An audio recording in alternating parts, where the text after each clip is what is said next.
Hello, my beautiful child. Please stick around to the end of this video so I can drop some biblical knowledge straight into your mind, body, and soul.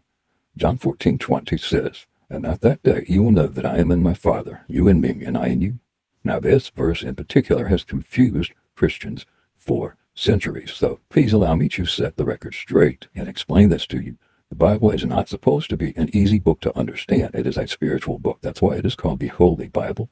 The Bible is written using symbolism, numerology, parable, and allegory, my child. It is not literal. The Apostle Paul says, "Be not a minister of the letter, for the letter kills the spirit." This means that we never take it literally. That is dangerous. So what does this verse mean? First of all, we have to look at the time frame. It says, "and at that day," so this is a specific day, and it's not referring to the day you were born or the day that you will die. It is referring to the time, the day in which you reach Christ consciousness, aka the mind of Christ. And we can only achieve this in human form by rising above the carnal mind, by entering God's kingdom, by meditating. This is all we have to do. More on that later. Let's look at the rest of the verse. So at that time, we will know that I am in the Father, you in me, I in you. This does not mean that there are three separate things here. And it also doesn't mean that they are all three one until that day. So this is telling us that on the day, during the time in which you meditate, then, right then and there, you become one with me and one with God. This is only done during meditation, my child. Let's look at the King James Bible at Matthew 6:22. "The light of the body is the eye. Therefore, if thine eye be single, thy whole body will be full of light." So we have to look up single eye. Single eye refers to the third eye, the pineal gland in the brain. How do we activate this gland? By meditating, my child. When you follow my instructions in Matthew chapter 6 and take no thought, you will reach the kingdom of God, my child. You will be granted the keys to the kingdom, and you don't have to wait until you die. You can have it now.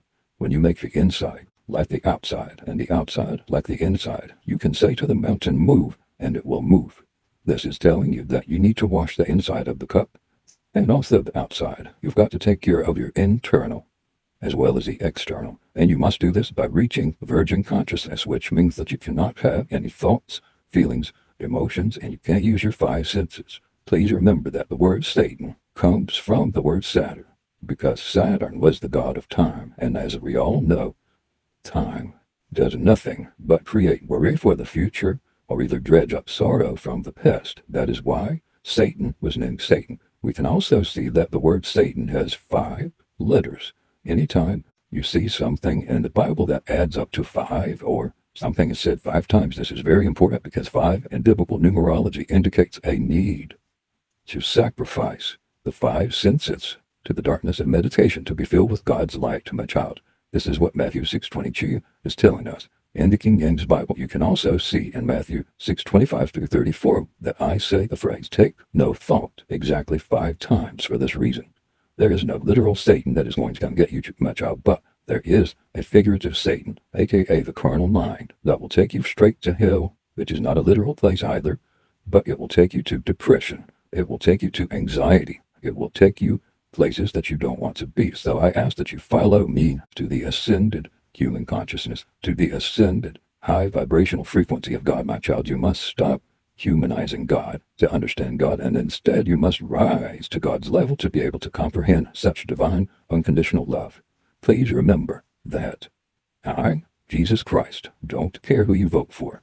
So please don't let me stand in your way. If you are wanting to vote for a certain presidential candidate, I love you no matter what you do. You could blow up the planet tomorrow. Please don't. But I would still love you, and God wouldn't even bat an eye, because it is our expansion and growth in the eyes of God. No matter how hard that is to hear, it is the truth. The carnal mind is not subject to the law of God. Neither can it be. So it's written in black and white there in the Bible. So, my child, please subscribe, like, and share. We love you, and we ask that you please join us in God's kingdom. Neither shall they say, "Lo here," or "Lo there," for behold, the kingdom of God is within you. We love you.